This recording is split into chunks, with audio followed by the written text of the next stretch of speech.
മിഥുനമാസം 1, 2 ഓച്ചറക്കളി കഴിഞ്ഞാൽ പിന്നീടുള്ള ദിവസങ്ങളിൽ ഓച്ചറ പടനിലം കാർഷിക വിപണനം കൊണ്ടും അതിൻ്റെ പ്രദർശനം കൊണ്ടും സജീവമായിരുന്നു.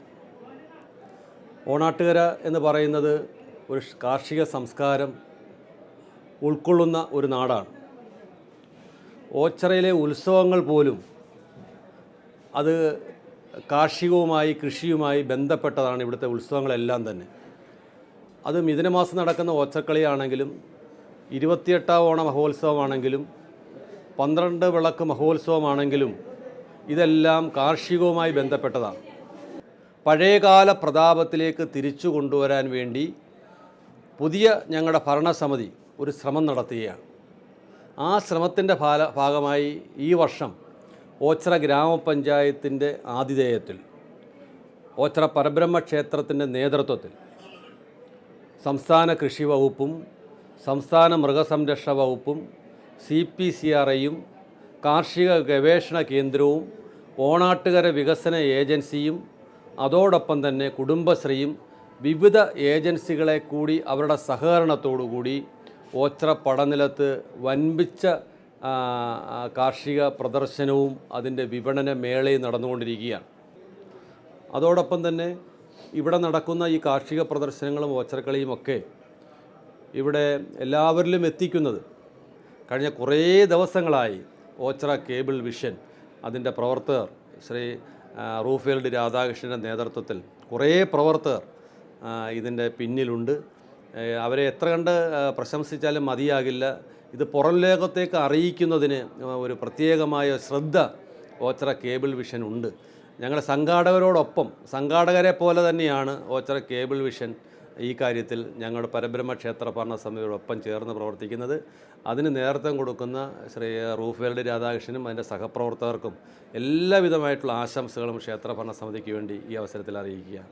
അതായത് ഞങ്ങൾ 2026 ചുമതല ഏറ്റെടുത്തപ്പോൾ തന്നെ കഴിഞ്ഞ ഭരണസമിതികൾ വ്യത്യസ്തമായി ജനങ്ങളോട് ചേർന്ന് നിന്ന് പ്രവർത്തിക്കണമെന്നുള്ളൊരു ആശയത്തിൻ്റെ പുറത്താണ് 1-ാം ദിവസം മുതൽ പ്രവർത്തനം തുടങ്ങിയത്. ഇതിനെക്കാട്ടിലൊക്കെ ഉപരിയായിട്ട് നമ്മൾ നിക്ഷിപ്തമായിരിക്കുന്ന ഉത്തരവാദിത്വം എന്ന് പറയുന്നത് ക്ഷേത്ര കാര്യങ്ങളിൽ കൃത്യമായ അടുക്കും ചിട്ടയോടും കൂടി മുന്നോട്ട് പോവുക എന്നുള്ളതാണ്. അതിൻ്റെ ഭാഗമായി പ്രസ്തുത ഓച്ചറക്കളി അല്ലെങ്കിൽ ഇപ്പം നടന്നുകൊണ്ടിരിക്കുന്ന ഈ ഓച്ചറക്കളി എങ്ങനെ അടുക്കും ചിട്ടയായി നടത്താമെന്നത് മുൻകൂട്ടി തന്നെ തീരുമാനിക്കാൻ കഴിഞ്ഞു എന്നുള്ളതാണ് ഈ വിജയത്തിൻ്റെ ഏറ്റവും അടിസ്ഥാന കാര്യം. രണ്ടാമതായി ഞങ്ങളുടെ ഭരണസമിതിയിലുള്ള കെട്ടുറപ്പും ജനങ്ങളുമായും ഭരണസമിതി അംഗങ്ങളെ ഒരേപോലെ കൊണ്ടുപോകാൻ ഞങ്ങൾ കാണിക്കുന്ന ഒരു നേതൃപാടവം വിജയിച്ചു എന്നുള്ളതാണ് രണ്ടാമത്തെ പ്രധാനപ്പെട്ട കാര്യം. പരബ്രഹ്മ ക്ഷേത്രത്തിൻ്റെ ഗതകാല സ്മരണകളെ തൊട്ടുണർത്തിക്കൊണ്ടാണ് ഓച്ചറ ക്ഷേത്ര അങ്കണത്തിൽ